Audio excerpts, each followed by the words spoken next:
Welcome to We Got Goals, a podcast by asweatlife.com on which we talk to high achievers about their goals. I'm Kristen Guile. I'm the Chief Content Officer at A Sweat Life, and today I am talking with Michael Tennant. He is a managing partner at Curiosity Lab, which is a boutique marketing agency that builds products and experiences that change narratives. And they have come out with their first product, which is the Actually Curious card deck. It's a deck of cards that helps you play conversation with strangers, with friends, with loved ones, with absolutely anybody. And recently it has been shouted out by Cosmopolitan, Goop, and Beyoncé. Hi, Michael. How are you?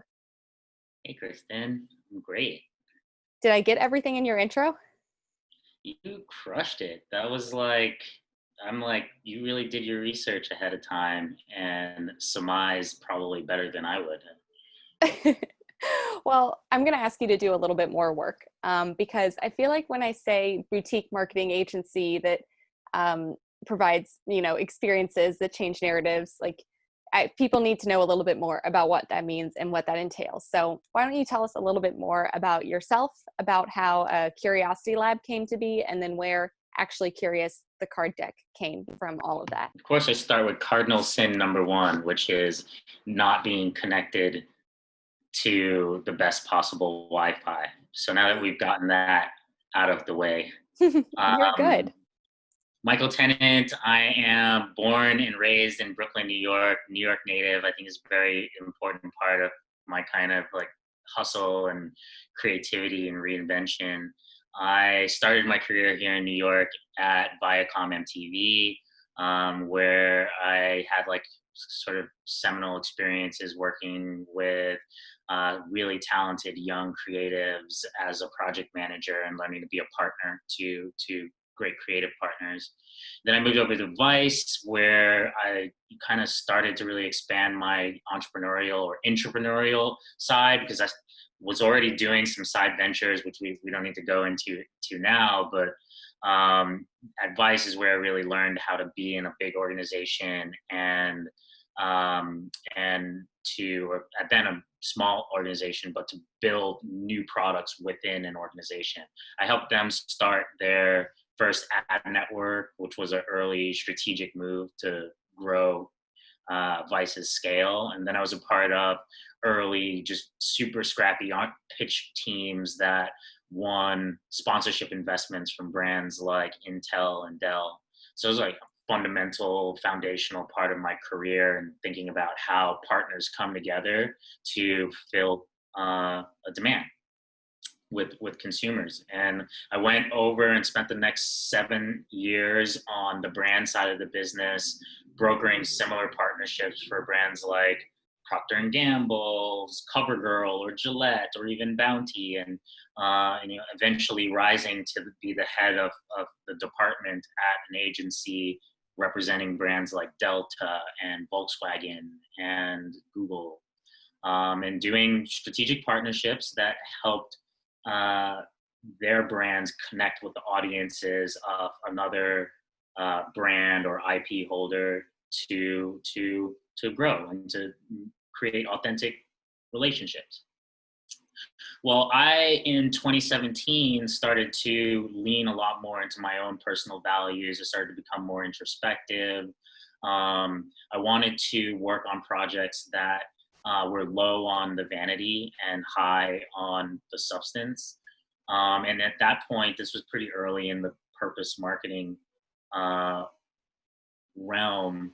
Brands weren't necessarily as receptive. They didn't understand some of the underpinnings for why I was bringing the opportunities that I wanted them to explore. But the basic concept was, let's not distract people. Let's not feed on their insecurities. Let's make sure that we found a true insight around a need in their lives, whether that be from something more on the shallow spectrum, which is not shallow, but like inspiration, and then all the way up to perhaps even providing opportunity and resources, but always a purpose, right? Just a genuine deep felt purpose. And so I hit enough walls trying to pitch that, getting really passionate about ideas, hitting bureaucratic walls internally before the idea could even get to the key decision maker, that I decided to leave and do my own thing. And that's what gave birth to Curiosity Lab. And the idea there was, let's help organizations learn about their values if they don't already know, or better articulate them, or if they already articulate them well, then let's those are our allies.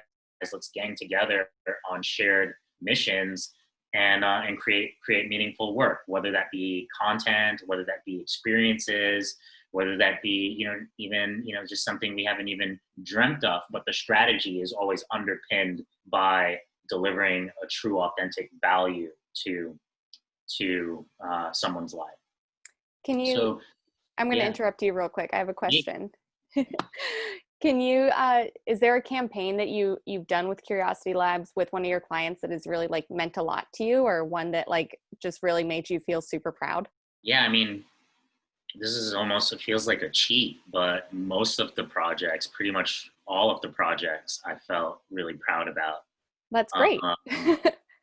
And, we worked with some really amazing brands. The brands that we thought we were going to work with larger brands that needed to kind of have their approach changed. And we spent a lot of time, probably too much time, trying to convince them that these are the types of projects that they should do.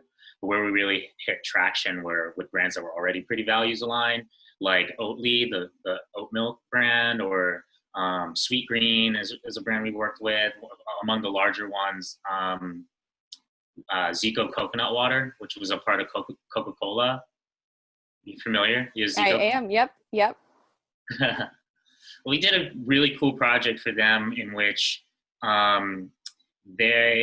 have a tagline that's what's inside. It's what's inside that matters, right? And what that tagline was about was that compared to their competition, they really thought about their ingredients. They really put particular care to make sure that there were no added sugars, preservatives, etc. So it was a kind of classic product differentiator argument, right? And then they have Jessica Alba, who's like or I don't know if they still work together, but they did then, A-list celebrity. And so, the tagline had the potential for so much meaning when you think about and like to really see it through. What's inside that matters, and to be a brand that helps enable you and I to explore ourselves and to find like those foundational underpinnings to grow. But it's also was, it was a big brand. It was 2017, and like that was a little too deep probably for a big corporate brand at that point. However, we did a really cool program where we did experiences in New York and LA, where like 20 something influencers came on the trip and met with storytellers and entrepreneurs who were doing double bottom line projects where they were like making money and making a difference. And it was just like a snapshot on a different look inside downtown LA and Brooklyn, which was fun to have that storytelling come to life out of that tagline. I love that. Congratulations. Okay, we'll continue. And then where did Actually Curious come from out of Curiosity Lab and that inspiration? Yeah, so since our approach was you need to focus on building community around your values, we would pressure test ourselves. So in order to make sure that we were always living our values, we would audit our values every time we brought in a new set of like staff, which at that point were interns and freelancers. Then we would use those shared values to come up with a project together that we could see through from start to finish during the duration of time we were together. So during the summer of 2018, we had a team of 5 amazing interns, like diverse, it was all female, although we tried to hire men, they didn't pick us. Diverse and female team, and we came up with a shared value of community.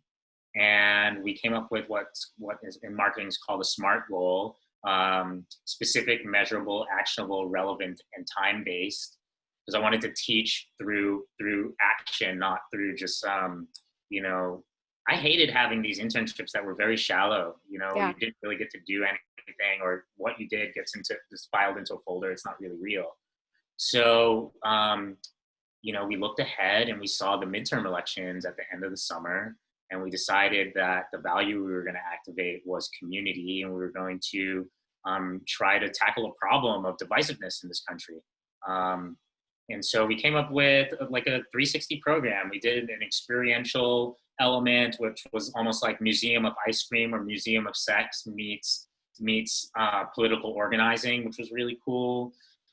We did our own guerrilla campaign, which like I think the stencils are pretty much gone now, but we like went around at the middle of the night putting down like stencils, and we created this card game as an element that was a pay it forward. Like it doesn't just stop at the campaign.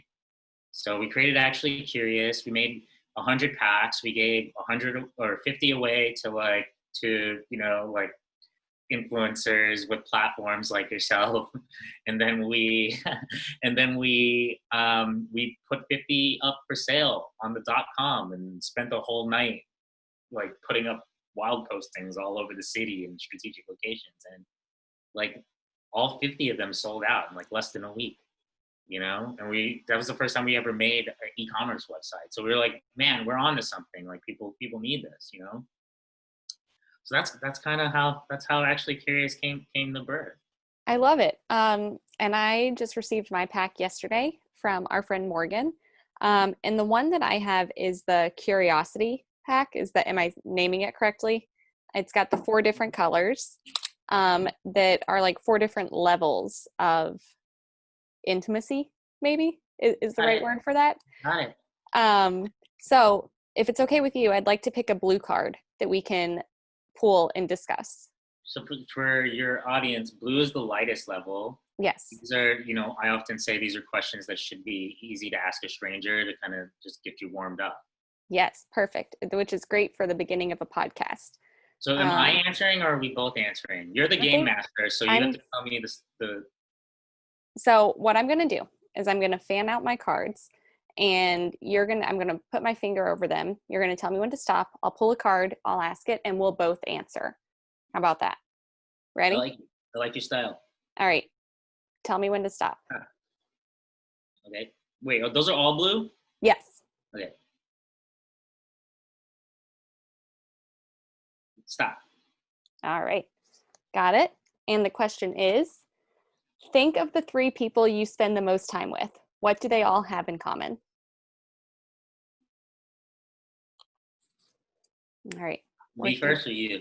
Me? Do you have an answer right away? You know these questions, so you've probably thought about them at least a little bit.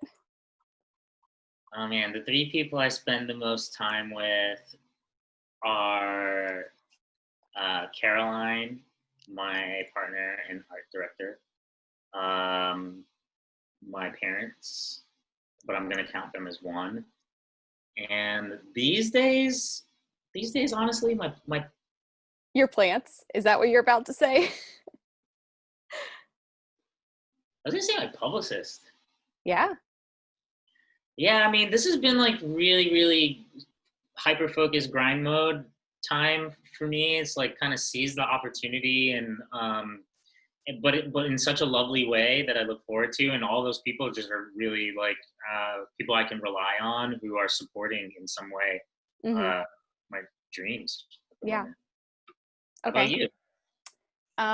So because we are in shelter in place, or, you know, a lightened version of it, but still most of my time is spent at home. So that means I'm with my boyfriend, Kevin, and our puppy. I'm going to count her as a dog, as a person, because I spend 20 hours a day with her. And aside from that, probably my sister, who lives a couple of blocks away from me. And I think what all of those people and animals, all those mammals, I guess I'll say, have in common is the ability to help me get outside of myself, right? Like not get in my head, help me sort of lighten up and like just enjoy the present moment and laugh at the goofy stuff, and not be too serious. which we all need right now, I think. That's amazing. Yeah. Are Uh, you, is that sometimes I'm changing the rules of the game? I was just kind of curious if do you find that that's something you want to work on, or that you try to just be really intentional about? yeah, for sure. I think I have a tendency to, when something is bothering me, to like hyper fixate on it. And it's like I just have a hard time shaking it off and letting it go, whether it's with work or personal or something, some small aspect of my life. Like I have a tendency to really think about it every single way. And Yeah. so I value the times when like I can get a little push to being like, okay, get out of your head. This isn't so serious. Like you can relax a little bit. I love that so much. I'm very similar, and my trick that I've been doing of late, it comes from like just some of the reading I've been doing on Buddhism. Is what I learned is that like monks are really playful. They prank each other all the time because part of like Zen is being really comfortable with like irritants and like changes. So every these days I try to remind myself if something's like starting to irritate me and I can bring myself present enough to be like, oh, I'm starting to fixate on this thing. I go, oh, that's like my Buddha for the day. It's Yeah, this little like irritant that's here to just like remind me to laugh. I love that. I love the image of like monks being playful and like playing like practical jokes on each other. I'm gonna have to look into that. I need to read more about this. I'll Um, send you. I'll send you a book. yeah. Michael, I need to ask you the question that we ask everybody who comes on our podcast. And that is, tell me about a goal that you've had in the past. Why was it important to you and how did you achieve that goal? Or did you? Yeah. Thank you. And I thought about this, and I'm very goal oriented. I think it's actually something I might be a foreshadowing to an on the spot answer to the next question. Um, the goal I'm really excited about is that I get to work for myself. And I remember when it was so far from a real concept, but maybe still a distant dream. Um, and I remember all the fear that surrounded the first initial move to invest in myself um, and make that leap. And it took a lot. I mean, I think it's for speaking as a immigrant descendant black man. I've come to realize that I'm not alone. I think a lot of entrepreneurs have this hurdle, but in particular, women and people of color oftentimes have this hurdle of believing we have permission to take that leap. And um, I definitely credit a former love, a former relationship for giving me, helping to give me that push and belief that the work that I was capable of, or how I was showing up even in my workplaces, that I was fully capable of being a leader in my own organization. Um, so, yeah, I think sometimes it's like, what is necessary for you to believe in yourself? And I think there are a lot of tools that I've learned now to even go to a deeper level of belief in myself to keep going. I mean, there's the start, but then I'm 3 years in now. Most entrepreneurs quit; they tap out before 3 years. Yeah. And to even, I know that moment of going forward is really about having the systems, the people, and the tools in place to like strengthen that belief in myself. Yeah. What are some of those tools and those techniques that you've used? Well, these days I swear by doing a values exercise and having a strong sense of your values, how maybe some big moments in and around your life may or may not have shifted them. We have a values exercise on the Actually Curious workshop that I've kind of modified a little bit from some uh, values exercises that I've done in the past. But the way I use them is I use the values exercise to come up with my 5 values, and then I turn it into a concise statement.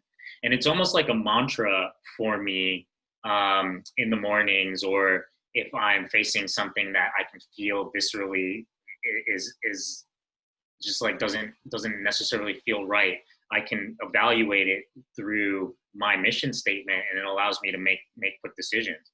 So, like, I mean, this summer when I had basically managed to grow the business by driving around the country, showing the game to individuals, and then COVID-19 hits, and I'm like, what do I do? I can't like keep driving around the country any longer. It was being able to return to this values exercise. I added 2 new values: resilience and consistency, which was honoring the experience that I have gone through over the last year as a virtue, not as a something to be bogged down by. And it allowed me to stay focused. And so that's my biggest tool. And then obviously, I mean, I think, being here on the Sweat Life routine, I feel like is second nature to your community. But I keep a pretty daily meditation routine. If I miss one, I'll kind of say, like, I'll audit what changed that allowed me to do that, and then I forgive myself and move on. I journal, and I just try to like get a bit of movement in every day. Those things are so simple, but yeah, we've heard them over and over again from people we've interviewed saying like, well, those things add up over time and they help you feel like your best self every day. Is like, it's not rocket science, right? But it works. It does. It's almost just like little treats to yourself that says like, hey self, it's like, I love you. Yeah. No, all the time, I like, this is a little strange, but like if I have a chore or like a task or like, a giant jug of water that I know I should drink, like something that I know I need to do, I'm just like, okay, just do it for future Kristen. Like future Kristen is really going to appreciate this. And every now and then, like I'll be experiencing something. I'll be like, wow, like I'll get into bed at the end of the day. I'll be like, wow, past Kristen like made her bed really nicely for you. Like you should thank her. And like, I just talk to myself that way. Oops, sorry. Something weird just came up on my Zoom, but I think we're good. So we're going to, okay. Yeah. Just technical difficulties for a second, but I think it's good. So let's talk a little bit more about the Actually Curious, the card deck itself. What did you want to include in terms of the questions? Like, it seems like you knew that you needed a variety of questions, different depths for different relationships with people. So we were inspired by a viral article in the New York Times called The 36 Questions That Lead to Love. I read that. Yeah. And the theory there is that when you can explore a series of questions that start, a bit less intimate and then over time progress up, that's one of the ways that you can build trust and build love. And it was inspired by scholarly work from a joint commission between Columbia University and the University of Stony Brook, with professors that study crisis mitigation, negotiations. They work with Israel and Palestine, so like real deal conflict, and that's their work inspired that article. So we actually spoke to the reporter, we spoke to the columnist or the psychologist whose work were studied. We submitted the questions to them. So that was kind of like understanding that we were hitting the right kind of phrasing, like eliminating bias, really thinking about the leveling of the questions in a way that was appropriate. But then we also incorporated in questions around 8 issues that were important to us, including diversity and equality, sustainability, mental health, education, and four others that I can't remember off the top of my head right now. But we worked those in. So, we didn't take the 36 questions as they were. A lot of those were romantic in nature. We took that out of the game. We took a lot of care to make sure that the questions weren't politically leaning, although just even the subject matter tends to lean a little bit more progressive or left just because of the nature of discussion. But we really do hope that we've created a tool that allows people, regardless of their comfort level in discussing these topics, to have the space and the framework to get into those topics over time. I think it just starts with the curiosity, right? Like the initial desire that and that's where the design elements come into play. On the face of the deck, there's you see that the eyes open up progressively. So then on the four colors in the deck, the blue, the eyes are closed. The green, the eyes open up a little bit more, and so on and so forth until you get to pink, in which the eyes are wide open. So that's genius. Just like approachable, thoughtful, compact, portable, and just like, again, if you have that initial interest that you want to eventually go there, so that then this is a tool that will help you to do that. Or if you want to take people there, then you have a tool to help you. Yeah. It's great too, and I'm sure you hear this a lot, but especially right now, we are all sucked into the vortex of our screens a lot.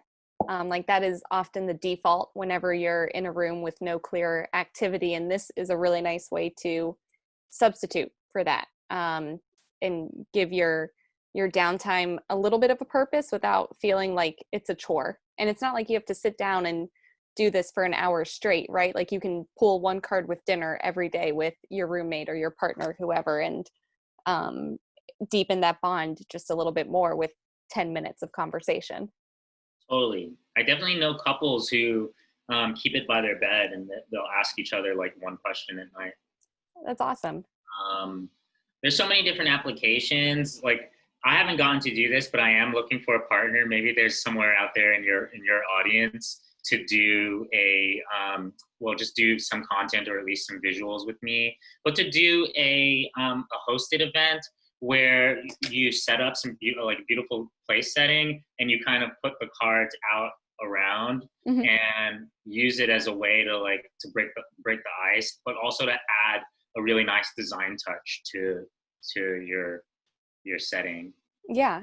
The other thing that I like about this too is we talk about making friends a lot on asweatlife.com. It's one of our core principles is that everything is better with friends. And we recognize that a lot of people join our community because they have a hard time making friends as adults. And one of the barriers that we hear a lot is like people don't know how to escalate small talk to medium talk. Like they're comfortable saying hi to the same people at the gym every day, or like seeing the people who walk their dogs at the same time and chatting with them about the weather. But it's hard to sort of like take that leap to like figuring out what people care about and what their values are. And not that I'm suggesting, I mean, you could go up to the person you walk your dog at the same time with and just be like, so what always makes you laugh and why? And, engage them in conversation that way. But I feel like these cards are a great way to just sort of engage people a little bit deeper in the friendships that are maybe just at the surface level right now. Well, so what I would take, just like even that example, is like, maybe I'm new to the neighborhood, or maybe I'm just like, I've decided, hey, you know what? Like, I know these people, I see them at the dog park, we bump into each other at the grocery store. I think they're cool. They think I'm cool. They don't know one another. I'm going to have them over. I'm going to have them over for wine. And while we're over, I'm going to use this as a way to play the game. The other thing is to get a bit closer. Did you get the happy hour edition yet? I don't think they've come in the mail yet. No, I've just got the curious one. Real quick? I would love that.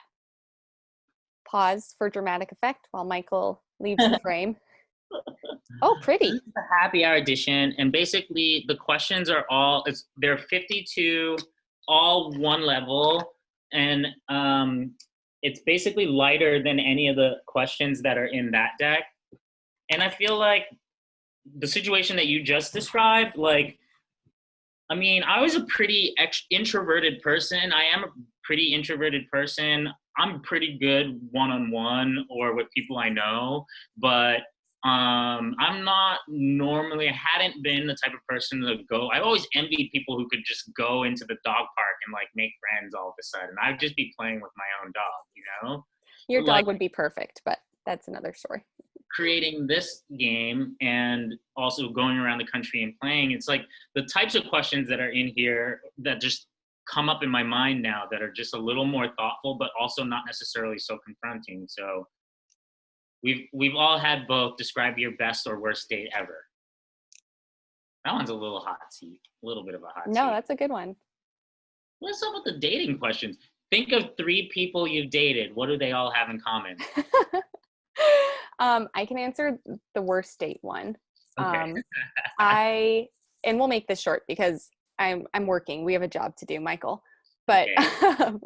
I was on a blind dating reality show several years ago, and it was called Blind Dates, and it was on NBC.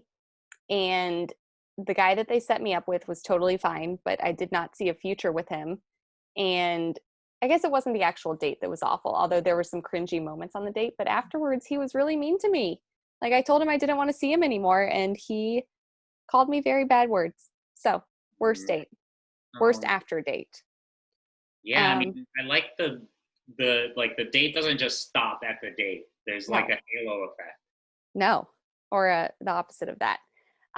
Okay, Michael, you've distracted me. We have to get back on track. Let's go to the second question that we ask. Actually, no, I didn't even ask you. You can answer that question. We have time for that. Well, which one? Whichever one you want. Name three. Think of 3 people you've dated. What do they all have in common? Um,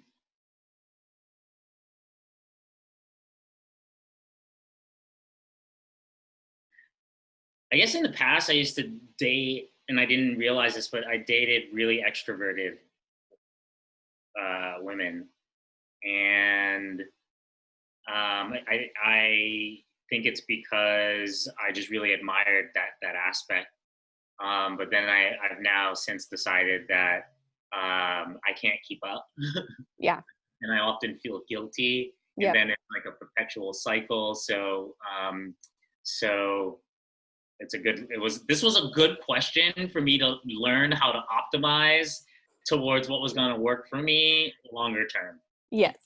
Perfect. And yeah, you were just saying that you're an introvert, and I can relate to that because my partner is much more extroverted than I am, and it's really come to light during quarantine where it's like I am not enough stimulation for him. Like I am not exciting enough to keep him engaged and energized. So we're all learning. We're just constantly Able learning. to go out and he's getting more playtime these days. Yes, yes. Good. He has been making the rounds at his favorite bar outdoors, safely from a distance. So we are getting there.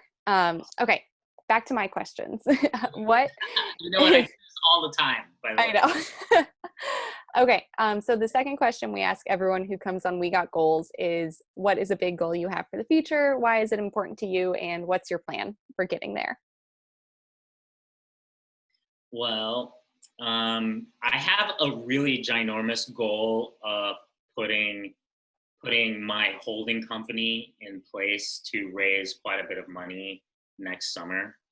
Um, but I think that's less interesting than the short term goal that would need to happen in order for that to be a life that I would want, which is I'm trying to take on new responsibilities while listening to my body and listening to just like my gut about how much of like external like goal setting, external just energy, really, I'm capable of taking in.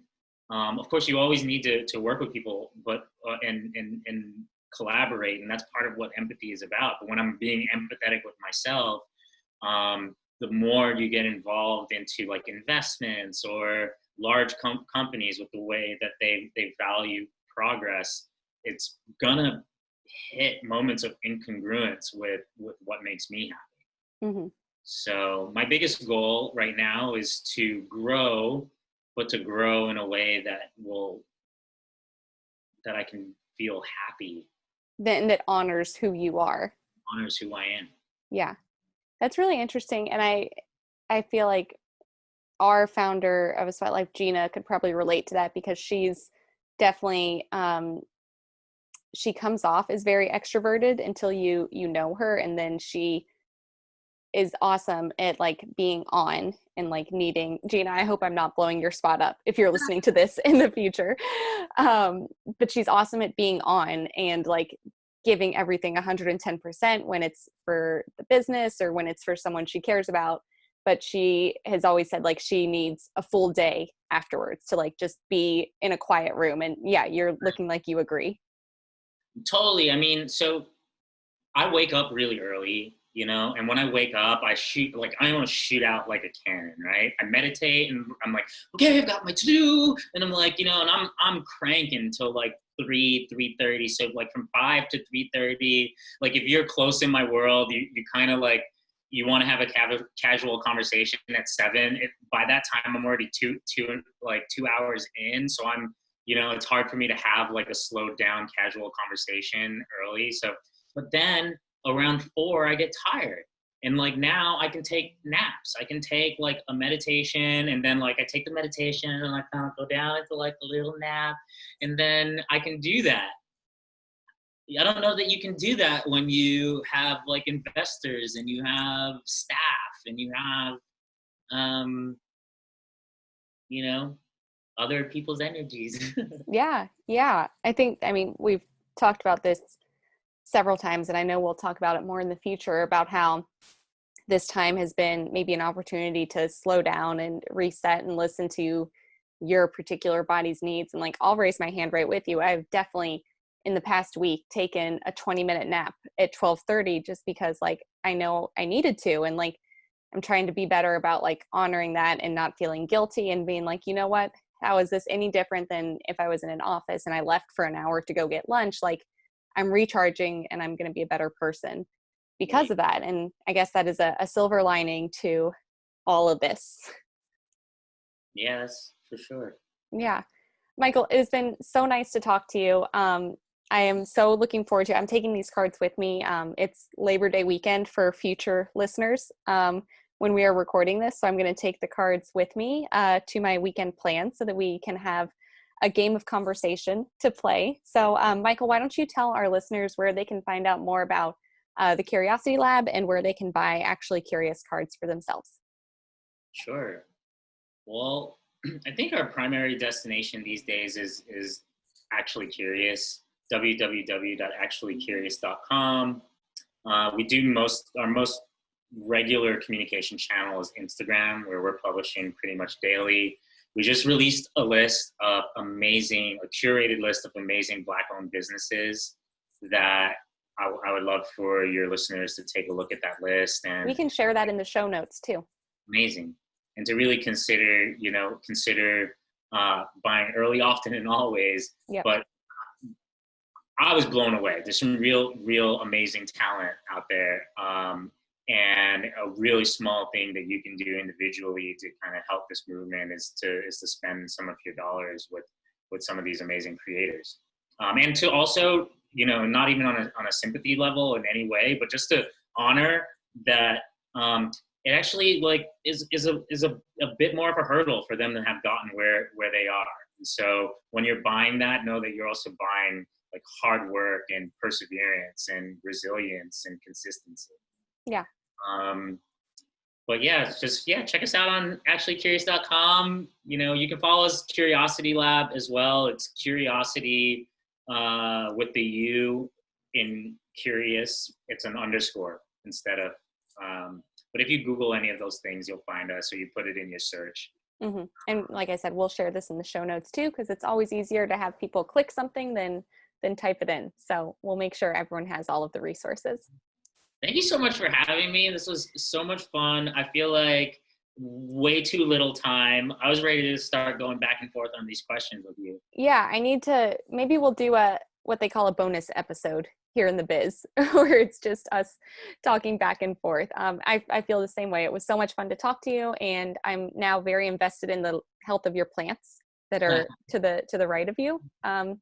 They're very good looking plants and they look way healthier than mine. And Michael, have a great rest of your day. Thank you. You too.